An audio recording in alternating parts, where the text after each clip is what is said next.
Borodianka, à une cinquantaine de kilomètres de la capitale ukrainienne, n'est plus que l'ombre d'elle-même. C'est l'une des villes les plus durement bombardées de la région de Kiev. Une cinquantaine de corps ont été trouvés sous les décombres. Le bilan pourrait s'élever à plusieurs centaines de morts selon les autorités ukrainiennes. Les corps sont aussi exhumés chaque jour de sépultures temporaires. 9 personnes avaient été enterrées dans ces champs. Le père d'Alexandre est parmi les cadavres.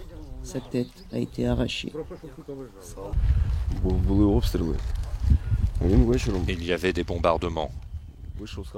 Le soir, il nous a dit qu'il irait arrêter les forces russes. Il parlait russe. Il vient de Russie.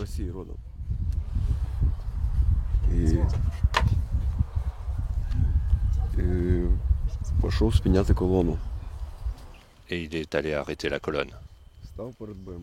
Il s'est mis devant le véhicule blindé et ils l'ont écrasé. Nadia a perdu son fils Constantin, 34 ans. Il était ouvrier du bâtiment. Il rentrait chez lui à pied. C'était le 28 février, ils lui ont tiré dessus depuis un véhicule blindé, avec un pistolet automatique, et il ne s'est pas couché assez vite. La balle a traversé sa poitrine et son estomac. Nous l'avons enterré le 15 mars parce que nous ne pouvions pas le faire plus tôt. Il est resté à la morgue. Le commandant ne nous a pas permis de l'enterrer. Alors on l'a enterré ici, le 15 mars, dans le jardin.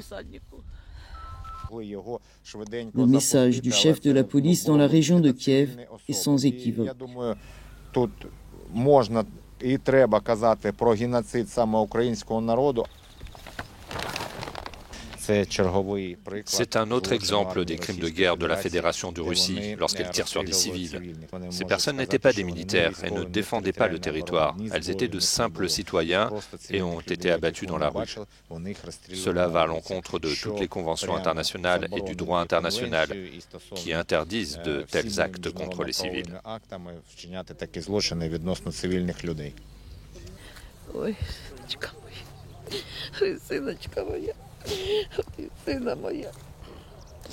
Сина моя, прости мене, сина.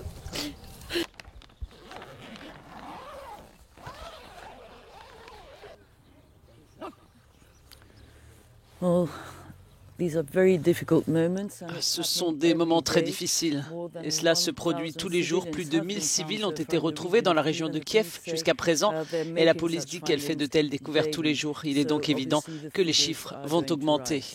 I'm Valerie Goria from Borodianka for Euronews.